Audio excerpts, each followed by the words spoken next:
Oi, turma. Então, hoje a gente está na nossa aula 3. Nossa aula 3 vai ser sobre as medidas de posição e box plots.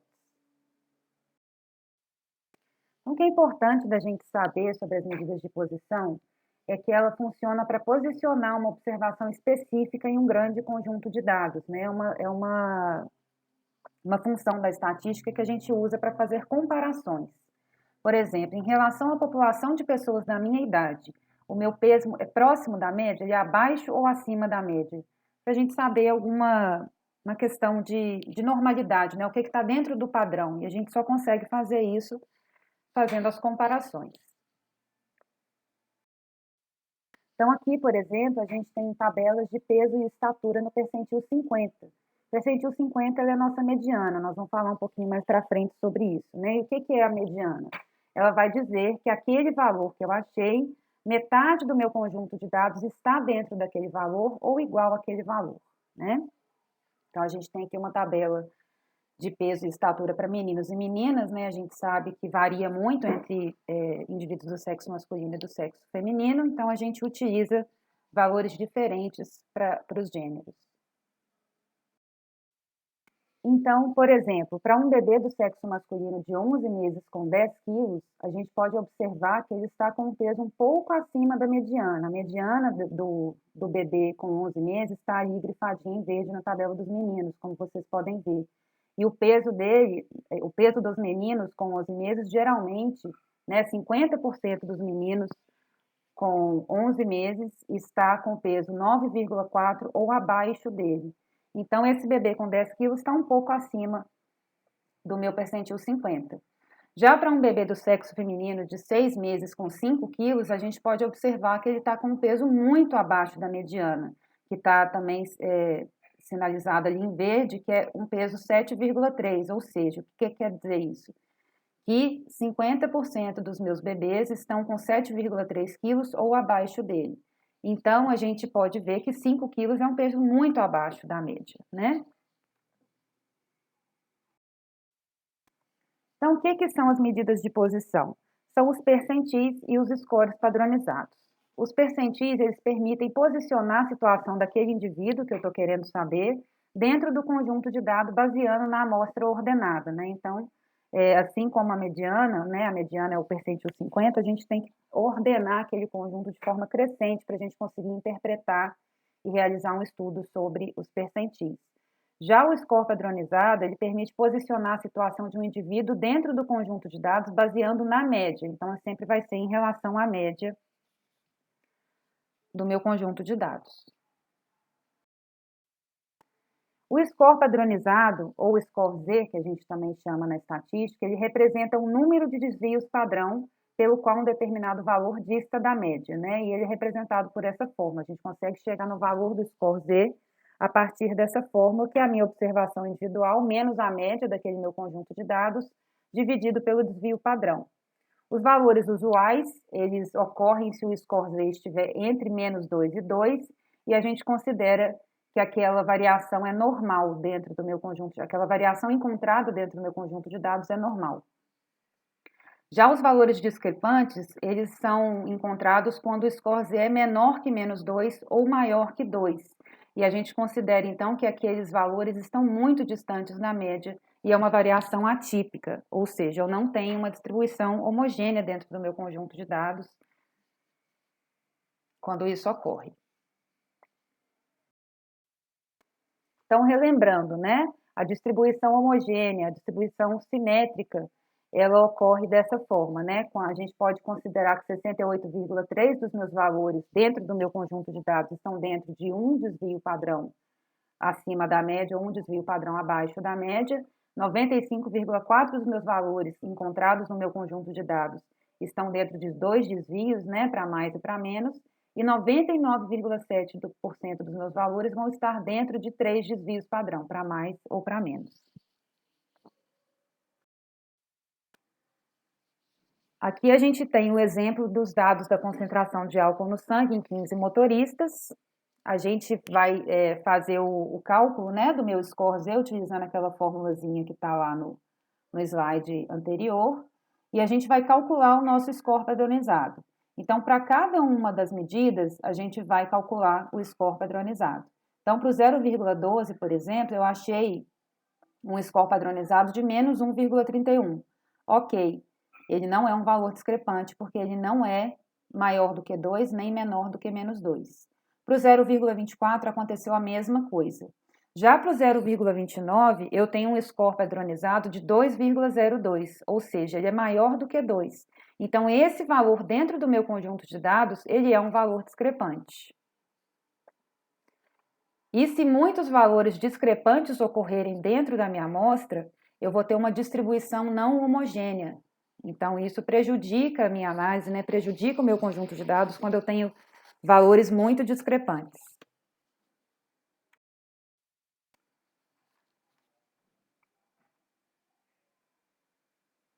Aqui a gente tem a interpretação dos valores, né, que eu encontrei do meu score Z padronizado. O valor 0,12 está abaixo da média, ou seja, ele tem um score Z negativo, porque ele tem um score Z de menos 1,31, certo? Então, ele está a uma distância de menos 1,31 desvios padrão em relação à média. Já o valor 0,29, ele está acima da média, ele é um score Z positivo, porque ele não tem um sinal negativo, ele é um 2,02. E ele está a uma distância de 2,02 desvios padrão da média. E ele é um valor discrepante, porque ele está acima do 2. Aqui a gente tem os dados que representam, por exemplo, o tempo de espera em minutos para uma consulta em um consultório médico, com uma média de 35,3 e um desvio padrão de 12,77. E a gente calculando todos os scores Z de cada valor, né, de cada observação individual dentro desse conjunto de dados, a gente encontra que não há valores discrepantes. Ou seja, nenhum score Z é menor ou maior do que 2, né? Menor que menos 2 ou maior do que 2. E os valores 18,3, 21,25, 25,4, 29 e 35,1, eles estão abaixo da média, porque eles têm scores Z negativos. Mas eles não são discrepantes, eles estão um pouquinho abaixo da média, mas eles não são discrepantes. E os valores 42,9, 43,5, 44,1 e 57,3, eles estão acima da média, porque eles têm scores Z positivos, mas também não são discrepantes, ou seja, eles não vão tornar a distribuição dos meus dados não homogêneas, não são outliers, né? Eles não vão prejudicar a distribuição simétrica dos meus dados. Agora falando sobre os percentis. Um percentil de ordem K, né, seja ele qual o percentil que você escolher trabalhar, ele é denotado por PK. E o valor da variável tal que K% dos valores são menores ou iguais a ele. Essa é a interpretação do percentil. Os percentis mais comuns que a gente estuda são os quartis, que são os percentis de ordem 25, 50 e 75. E eles dividem o nosso conjunto de dados em 4 partes com o mesmo número de observações. Já os decis, eles são os percentis de ordem 10, 20, 30 e assim vai até 90. E eles dividem o nosso conjunto de dados em 10 partes com o mesmo número de observações. Falando sobre os quartis, qual que é a interpretação desses quartis? O primeiro quartil, que a gente chama de Q1, ele quer dizer que 25% dos meus dados são menores ou iguais àquele valor que eu encontrei daquele percentil. Já o segundo quartil, que a gente chama de Q2, que ele é a mediana, né, como eu expliquei no início da aula, ele quer dizer que 50% dos meus valores são menores ou iguais àquele valor que eu encontrei daquele quartil 2, né, daquele segundo quartil. E o terceiro quartil quer dizer que 75% dos meus dados são menores ou iguais àquele valor que eu encontrei para o terceiro quartil. Já os decis, que são os percentis de ordem 10, por exemplo, os mais utilizados são os 10 e o 90, né? Porque é o menor e o maior. A interpretação é 10% dos meus valores, né, dos meus dados, são menores ou iguais àquele valor que eu encontrei para aquele percentil 10. E o percentil 90 quer dizer que 90% dos meus dados são menores ou iguais àquele valor que eu encontrei para o percentil 90. Então, eu consigo ver os extremos, né? Isso às vezes é interessante numa observação de um dado clínico, por exemplo, quando a gente vai falar sobre peso, é muito importante. Aqui a gente vai aprender a calcular os percentis. Então, a primeira coisa que a gente faz é ordenar a nossa amostra, né, de forma crescente, do menor para o maior valor, porque como ele divide o conjunto de dados em observações que estão abaixo daquele valor, ou igual a ele, a gente precisa ordenar, né? Então, depois de ordenar, a gente vai calcular L, que é o percentil que você quer dividido por 100 sobre N, que é o número de valores da minha amostra, e depois a gente vai arredondar L para o inteiro maior. O valor de PK será o elésimo valor da amostra ordenada. Então, por exemplo, se a gente tem o número de amostra 50, a gente quer calcular um percentil 25, né, que é um quartil, o primeiro quartil. E a gente, então, vai calcular L, que é o 25 sobre 100, vezes 50, que é o número da minha amostra. A gente vai, então, encontrar um percentil que é 12,5. Esse percentil, como ele é quebrado, ele virou um decimal, a gente arredonda para cima e ele vai ser o 13º valor da minha amostra ordenada. Vou lá na minha amostra e acho o meu 13º valor, e aqui ele vai ser o número do meu percentil 25, que é o meu primeiro quartil. Outro exemplo, se a gente tem uma amostra com 330 observações, a gente quer calcular o nosso percentil 90, que é um decil. A gente pega o 90, que é o percentil que eu quero calcular, divido por 100 para achar o meu L e multiplico pelo 330, que é o número da minha amostra. Eu vou achar um número 297. E o percentil vai ser o valor da posição 297 da minha amostra quando ela estiver ordenada.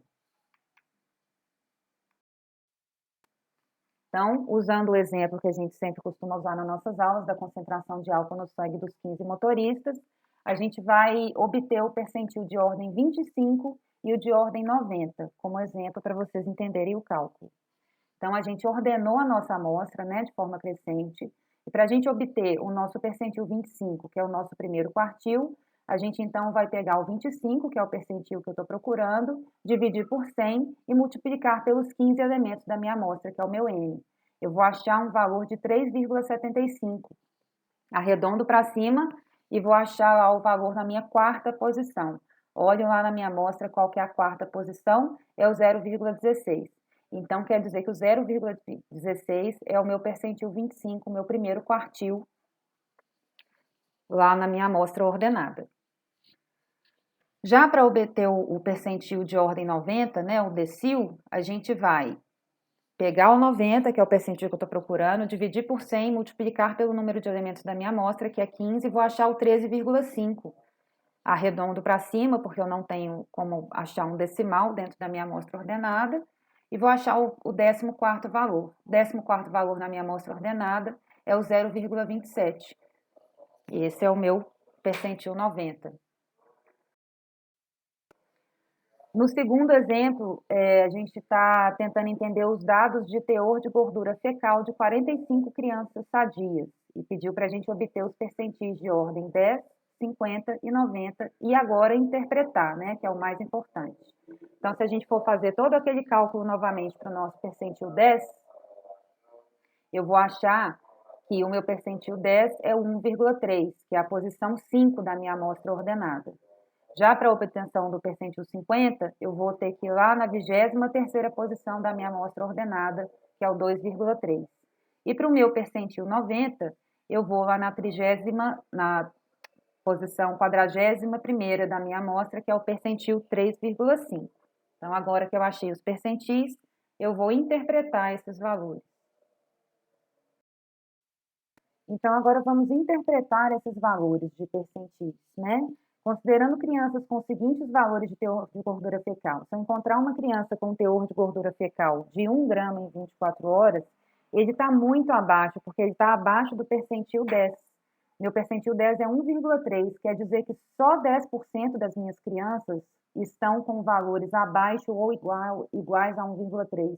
Então, isso é preocupante, né? Ela tá um pouco fora, um pouco não, bastante fora da nossa faixa de normalidade, né? 90% das crianças estão acima disso. Já se a gente encontrar uma criança, por exemplo, com um teor de gordura fecal de 2,5, é um valor razoável, porque ele está próximo da minha mediana, que é 2,3. Então, tudo bem, tem 50% das crianças que estão abaixo desse valor e 50% das crianças que estão acima do 2,3. Então, é um valor razoável. Agora, se eu encontrar uma criança com um teor de gordura fecal de 4 gramas em 24 horas, ela está muito alta, porque ela está acima do percentil 90. Ou seja, eu tenho 90% das minhas crianças estando abaixo ou igual a esse valor de 3,5. Essa criança que está com o valor de 4 gramas, ela faz parte apenas de 10% da minha população, né, dos meus dados. Então, é um valor preocupante. Essa é a interpretação do percentil. Uma aplicação interessante dos percentis é a construção de faixas de referência. Uma faixa de referência é um intervalo de valores dentro dos quais uma característica é considerada normal, que é o que eu estava dizendo no slide anterior. Quando a gente constrói essas faixas de referência, a gente pode dizer sobre normalidade, né, sobre o padrão que é esperado encontrar dentro daqueles dados. Por exemplo, uma faixa de referência de 95% para o peso de crianças de 9 anos vai de 22 a 50, ou seja, eu posso dizer que 95% das crianças normais, lembrando que o normal aqui quer dizer padrão, né? Normais entre aspas, essas crianças normais de 9 anos pesam entre 22 a 50 quilos. Se eu encontro alguma criança abaixo disso ou acima disso, é um sinal de alerta. Eu preciso me preocupar e entender o que está acontecendo. Aqui é só o cálculo da minha faixa de referência, né? Eu pego o meu percentil 95, calculo um percentil de 2,5 e o percentil de 97,5 e construo a minha faixa de referência. Um percentil de 90%, por exemplo, eu vou pegar um percentil de ordem 5 e o percentil de ordem 95 para entender os valores mínimos e máximos, né? Construir a minha faixa. Então, aqui a gente tem um exemplo que representa os valores de glicemia em jejum de 50 mulheres e a gente tem três exercícios, né, nesse exemplo. Um, obter os percentis de ordem 25, 50 e 75 dessa amostra das 50 mulheres. A segunda, sabendo que o valor da média é 82,2 e o desvio padrão é 11,5, calcule os scores padronizados dos valores de glicemia 98 e 110. E pergunta, eles são valores discrepantes, né, baseado naquela questão do score padrão de menos 2 e 2? E a segunda é construir uma faixa de referência de 90% para glicemia em jejum de mulheres sadias, né, considerando esse conjunto de dados que a gente tem aí abaixo.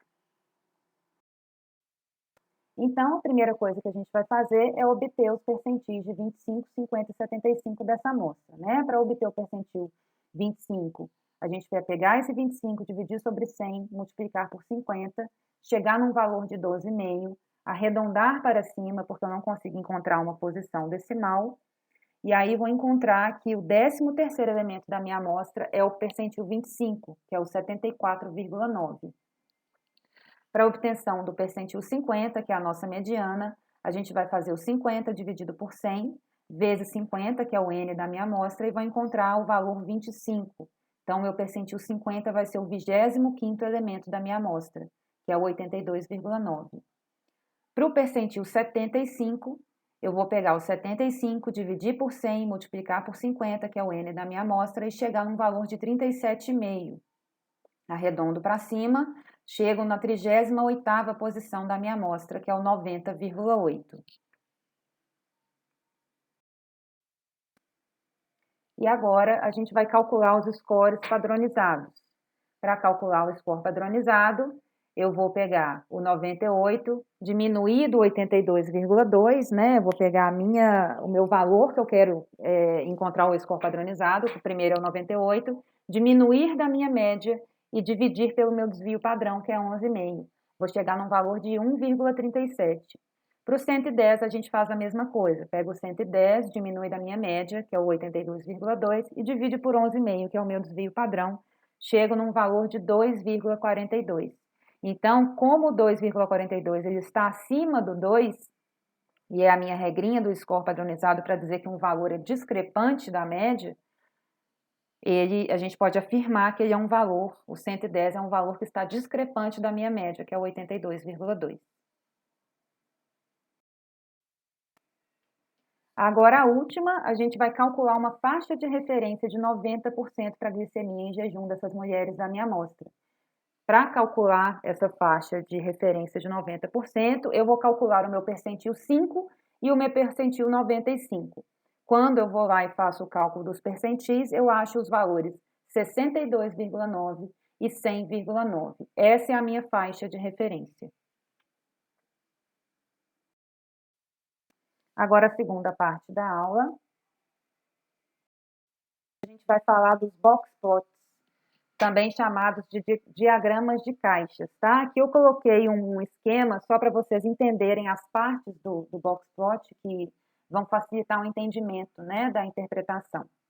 Aqui do lado esquerdo a gente tem o primeiro quartil, que é o nosso percentil 25, a mediana, que é o nosso segundo quartil, percentil 50, e o nosso terceiro quartil, que é o percentil 75. Então, essas linhas do box plot querem dizer isso, né? A primeira linha é o primeiro quartil, essa linha do meio, que ela fica destacada, porque é uma das partes importantes para a interpretação do box plot, é a mediana. E a última linha ali da caixinha é o nosso terceiro quartil.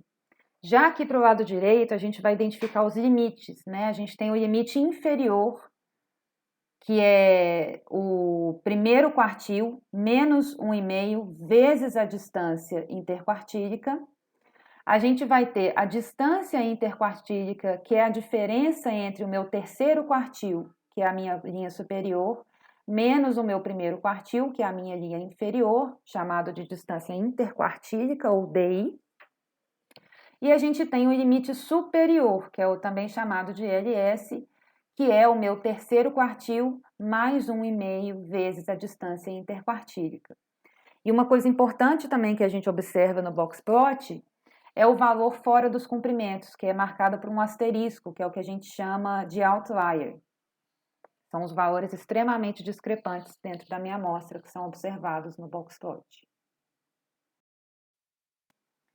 E o que um box plot ele permite avaliar, né? Uma simples figura representando muitos dados de forma gráfica. A gente pode, batendo o olho em um box plot, a gente consegue ver a medida de tendência central, que é a mediana, a gente consegue entender a variabilidade dentro da minha amostra, vou ensinar para vocês como que a gente observa isso no box plot.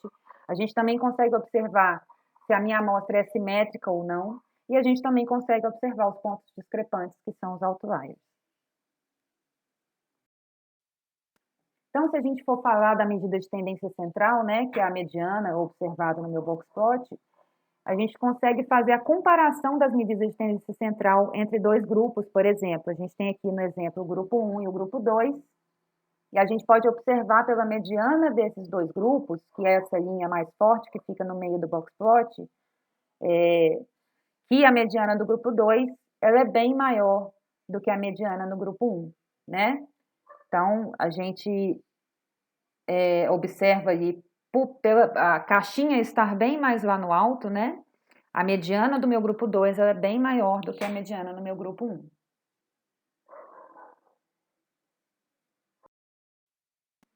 Eu também posso avaliar a variabilidade dentro do meu box plot. Como que eu faço isso? Eu tenho três formas de avaliar essa variabilidade dentro do box plot. Eu posso olhar as distâncias entre o meu terceiro quartil e o meu primeiro quartil. Eu posso olhar as distâncias entre o meu limite superior e o meu limite inferior, que são essas linhas que estão para fora do box plot, né? Da caixinha central do box plot, que eu digo, e também a existência de outliers.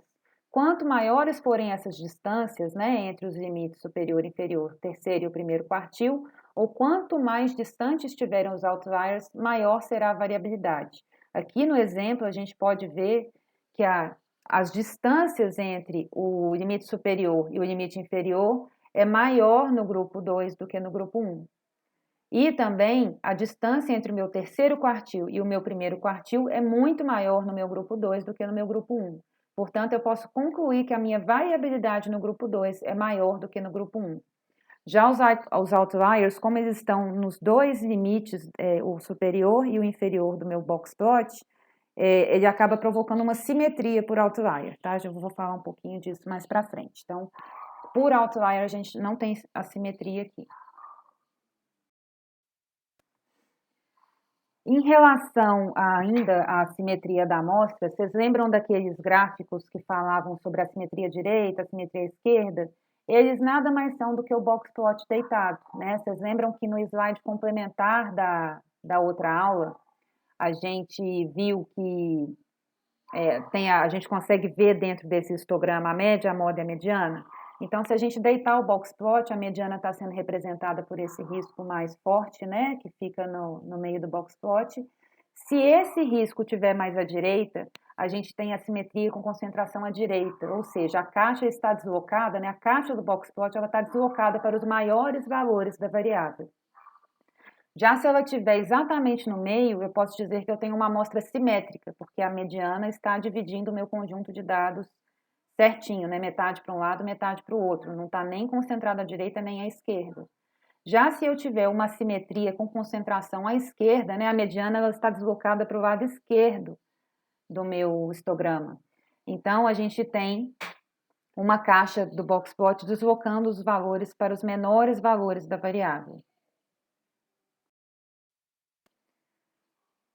Então, de forma menos gráfica, uma forma de avaliar a simetria dentro do box plot é a gente medir as distâncias também entre os quartis, né? O primeiro quartil menos o segundo quartil. Se for semelhante entre a distância do segundo quartil e o terceiro quartil, eu tenho simetria. E também se a distância entre o terceiro quartil menos o limite superior for aproximadamente igual à distância entre o primeiro quartil e o limite inferior. Se eu tenho essa semelhança entre essas distâncias, eu posso falar que eu tenho simetria nos meus dados.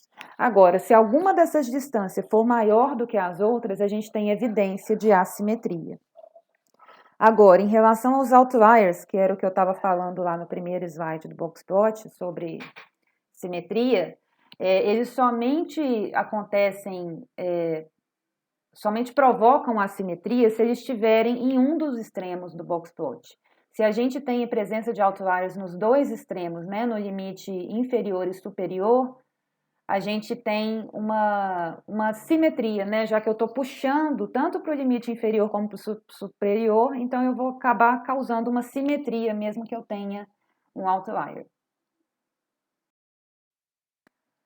Aqui eu tenho um exemplo com uma simetria com concentração à esquerda, né? Eu tenho um outlier somente nos valores maiores, né? Ele está lá em cima, vocês podem ver os dois asteriscos representando o outlier. E a gente também tem o nosso terceiro quartil e o nosso limite superior sendo maior do que a distância entre o meu primeiro quartil e o meu limite inferior. Então, o que eu tenho é uma assimetria com concentração à esquerda. Eu tenho um conjunto de dados que tem alguns valores discrepantes ali puxando para os maiores valores do meu conjunto. Aqui eu tenho uma simetria com concentração à direita. Eu tenho uma distância entre o terceiro quartil e o limite superior sendo menor do que a distância entre o meu primeiro quartil e o meu limite inferior, e também uma distância entre o meu terceiro quartil e meu segundo quartil sendo menor do que a distância entre o meu segundo quartil e meu primeiro quartil. Então, eu tenho limites que estão puxando para a simetria com concentração à direita. Eu tenho valores que estão puxando o meu conjunto de dados muito para baixo, né? Os valores menores da amostra.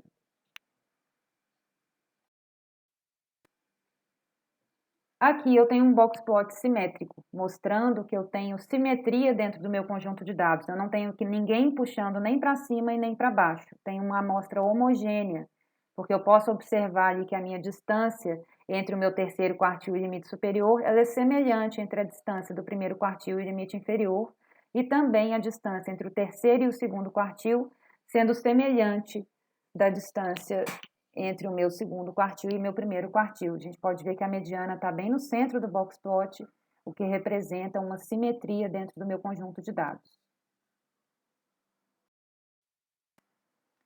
Aqui no meu quinto exemplo, eu faço alguns questionamentos após vocês observarem esses box plots que estão representando o número de nascimentos diários por dia da semana no Canadá. Então, eu tenho ali o box plot da segunda, o box plot da terça, o box plot da quarta, da quinta, da sexta, do sábado e do domingo, e o número de nascimentos que está ali nessa reguinha que está representando aí do lado esquerdo da figura.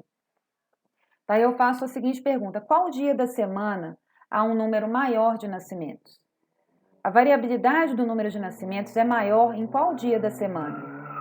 A distribuição do número de nascimentos é simétrica em algum dos dias da semana? Então, observando essas figuras desses box plots, eu consigo responder todas essas perguntas.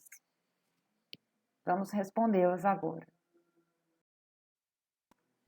Se a gente for pensar, então, em qual dia da semana há um número maior de nascimentos, a gente pode falar que é na quinta-feira, porque ela tem a maior mediana, né? Então, o que a mediana não é aquela que divide o conjunto de dados no meio, né? Para a gente comparar os grupos, a gente pode somente olhar o valor da mediana, tá? A gente bate o olho na mediana e você já consegue fazer a comparação dos grupos, né? A gente não está perguntando sobre a variabilidade nem sobre simetria, a gente está perguntando em qual dia da semana há o maior número de nascimentos. Bato o olho lá na quinta-feira, vejo que ele tem a maior mediana, pronto, posso dizer que o maior número de nascimentos é naquele dia. Agora a pergunta é sobre variabilidade. A variabilidade do número de nascimentos é maior em qual dia da semana? Então, se a gente for olhar como que a gente observa a variabilidade, não é a diferença entre, por exemplo, limite superior e limite inferior, a gente também tem as distâncias interquartílicas, mas a gente pode olhar da diferença entre o limite superior e inferior também. A gente vê que na segunda-feira a gente tem limites superiores e inferiores muito distantes. Está vendo a linhazinha que sai dentro da caixa central do boxplot, como é que ela é afastada, a inferior e a superior? Então, posso dizer que ali é a minha maior variabilidade do número de nascimentos no Canadá. Já na letra C, eu vou falar de simetria. A distribuição do número de nascimentos é simétrica em algum dos dias da semana? A gente pode dizer que no domingo a gente tem uma simetria maior, porque a mediana está razoavelmente no meio da caixa. E os dois segmentos exteriores têm mais ou menos o mesmo tamanho, ou seja, eu tenho pouca variação ali dentro da minha amostra, eu tenho uma simetria, né? As distâncias entre o limite superior e o terceiro quartil, o limite inferior e o primeiro quartil, elas são aproximadamente iguais. E a minha mediana também, ela está no centro da minha caixinha. Então, eu posso dizer que esse é o box plot mais simétrico que eu tenho, dentre esses que estão expostos. Agora, a gente vai ver as medidas de posição em artigos científicos. Aqui a gente tem um artigo falando dos custos e desfechos clínicos na intervenção coronária percutânea no sistema de saúde, um artigo que foi publicado no Jornal Internacional de Ciência Cardiovascular. Aqui a gente tem 3 box plots nesse artigo que podem ser interpretados e dos quais a gente pode retirar muita informação. A gente tem aqui os custos em reais dos tipos de procedimento, né, sendo divididos em eletivo e urgência. A gente tem os custos em reais do óbito, se foi sim ou se foi não. A gente tem os custos em reais em relação ao quadro clínico na hora da admissão, se era infarto agudo do miocárdio, síndrome coronariana aguda, angina estável ou se o paciente estava assintomático. E em relação a esses box plots, eu posso afirmar algumas coisas. Por exemplo, o custo dos pacientes atendidos em regime de urgência foi maior. Sim, posso afirmar isso, porque eu tenho uma mediana ali, observe o risco central no meio do box plot, ele é maior do que o risco central do box plot do eletivo, né? O da urgência está maior. Então, sim, a mediana é maior, posso afirmar que o custo em pacientes atendidos em regime de urgência foi maior.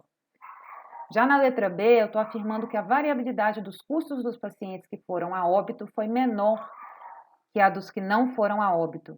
Não, isso é falso, ele foi maior, porque a caixa do óbito, sim, é maior do que a caixa do óbito, não. Então, se a mediana é maior, eu posso dizer que a variabilidade dos custos foi maior naqueles pacientes. Já na letra C, eu tenho os pacientes com quadro de síndrome coronariana aguda apresentaram maiores custos. Observamos lá na caixa do box plot a mediana, né? Para a gente comparar os grupos, a gente utiliza a mediana. Então, a gente vai falar que os maiores custos foram nos pacientes com infarto agudo do miocárdio, porque eu tenho uma mediana maior, né? A tracinho que fica lá dentro do box plot, ele é o maior no infarto agudo do miocárdio. Já na distribuição dos custos, em geral, é assimétrica com concentração à esquerda, com exceção dos admitidos com angina estável. Ok, posso afirmar isso, porque todas as caixas estão deslocadas para os menores valores dos custos, né? Então, eu posso falar que eu tenho uma assimetria com concentração à esquerda, já que está deslocando para os menores valores na minha amostra. Aqui eu tenho um artigo falando sobre o crescimento físico e a composição adiposa dos estudantes numa região do Chile. Eu tenho 8.261 estudantes, crianças e adolescentes, né, para serem avaliados. Eu tenho aqui esses gráficos no artigo, né? São 4 gráficos. O gráfico 1, ele vai representar a avaliação dos scores padronizados. É bem incomum a gente ver score padronizado, a gente geralmente vê mais box plot, mas também é utilizado, tem sua função. Então, a gente vai avaliar o score padronizado do peso dos meninos do Chile de 6 a 8 anos, que tem peso próximo à referência do CDC, um pouco maior que a referência aos 9 anos e menor que a referência dos 10 aos 18 anos, sendo que aos 18 anos há quase um desvio padrão a menos, né? Então, a gente consegue tirar essa informação dessa representação gráfica aqui no gráfico 1. Já no gráfico 4, a gente avaliando os scores padronizados, né, os scores Z de altura das meninas do Chile, dos 6 aos 11 anos, elas têm peso próximo à referência do CDC e menor que a referência dos 12 aos 18 anos, sendo que aos 18 anos há quase um desvio padrão a menos. Aqui a gente tem uma tabela de percentis de referência para peso e altura por sexo e idade das crianças e adolescentes do Chile, desse artigo. E, por exemplo, a gente pode ver que um menino com 7 anos e altura de 115 centímetros está com altura abaixo do percentil 5, né? Aqui grifadinho em verde. Já uma menina com 10 anos e peso 40, a gente está próximo ao valor da mediana, né? Portanto, é um peso considerado normal, não preciso me preocupar, está dentro da média, ela está dentro do padrão esperado para aquela idade e para o sexo. E aqui eu vou deixar um exercício para vocês postarem a resolução lá no AVA, para vocês interpretarem esses box plots em relação às informações às afirmações que eu estou fazendo aqui nas letras de A, E. Quero que vocês interpretem e postem as respostas para mim lá no AVA até a próxima semana, tá bom? É isso, espero que vocês tenham gostado da aula. E fico à disposição para esclarecer as dúvidas por e-mail, WhatsApp ou até pelo próprio fórum de dúvidas do AVA, ok? Tchau, tchau, boa semana para vocês.